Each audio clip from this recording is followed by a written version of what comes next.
हाँ जी, welcome back. इस Republic day से कुछ दिन पहले रिजर्व बैंक ने भी एक देशभक्ति वाला काम किया है। रिजर्व बैंक ने ऐलान कर दिया कि 2005 से पहले के सभी नोट वापस लिए जाएंगे। आरबीआई का कहना है कि इससे ब्लैक मनी को कम करने में मदद मिलेगी। मैं तो कहता हूँ सारे नोट वापस ले लो भाई, हमारे पास कुछ छोड़ो ही मत। हाँ, ना रहेगा बांस ना बजेगी बांसुरी। हमारे नेता लोग हरकतें तो अजीब अजीब करते ही रहते। रैलियों के नाम भी देखो अजीब व गरीब रखते। राष्ट्रीय सावधान विशाल रैली, गर्जना, महागर्जना, हुंकार, हुंकार, आक्रमण और भी पता नहीं क्या क्या नाम रखते हैं, जैसे किसी को मारने जा रहे हैं। वैसे भी भाई लोग रैली में पहुंचते ही धनुष बाण उठा लेते हैं, ये देखिए। हाँ, तो अपने नरेंद्र भाई मोदी ने अपने नेताजी मुलायम सिंह को ललकारते हुए कह दिया कि गुजरात बनाने के लिए 56 इंच का सीना लगता है। 56 इंच का सीना, सीने का तो खैर पता नहीं, लेकिन मुंह जरूर 56 इंच का है, जिसमें से इतनी बड़ी बड़ी बातें निकलती है। बेचारे मुलायम तो टोटली 56 इंच के हैं, तो फिर और किसका सीना हो सकता है 56 इंच का? अरे हाँ, सविता भाभी। नरेंद्र भाई को सविता भाभी भी टक्कर दे सकती है। क्या जोड़ी बनेगी नरेंद्र भाई और सविता भाभी। दोनों 56 इंच की छाती वाले आए। 56 इंच के बाद अब बात 57 की, नहीं यानी बहन मायावती की। नहीं 57 इंच की बात नहीं कर रहा हूं मैं, 57 साल की बात कर रहा हूं। बहन जी 57 साल की होगी, मुबारक हो। हमेशा की तरह बहन जी ने अपना जन्मदिन एक रैली में मनाया और रैली का नाम रखा राष्ट्रीय सावधान विशाल रैली। हाँ, वो अभी से कह रही है कि सावधान हो जाओ, मैं फिर से वापस आ जाऊंगी। माधुरी की फिल्म 1.5 इश्किया यूपी में टैक्स फ्री हो गई है। इसका मतलब ये हुआ कि जो भी हीरोइन सैफी में डांस करेगी उसकी फिल्म टैक्स फ्री हो जाएगी।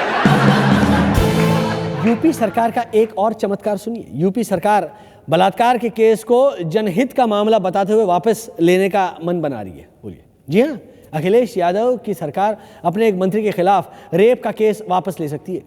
वजह क्या है? जनहित। हाँ, पड़ गए ना चक्कर में। इसीलिए तो कहते हैं हट जा एमपी, यूपी अजब है, सबसे गजब है।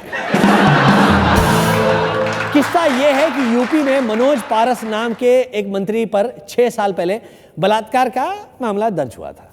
अब राज्य के कानून मंत्रालय ने उस जिले के डीएम को चिट्ठी लिखकर पूछा है कि क्या मंत्री महोदय से रेप का केस जनहित में वापस लिया जा सकता है। ये वही मनोज पारस जी हैं जो बाकी मंत्रियों के साथ स्टडी टूर पर विदेश गए थे। बेचारे जब यहाँ जनहित करते करते बोर हो गए तो जनहित के लिए विदेश चले गए। स्टडी टूर से लौटकर यूपी के दबंग मंत्री आजम खान ने कहा कि हम कोई मजे करके नहीं लौटे हैं, कुछ सीख कर लौटे हैं। जब पूछा गया कि क्या, तो जवाब दिया हम कूड़े से बिजली बनाने का फॉर्मूला सीख कर आए।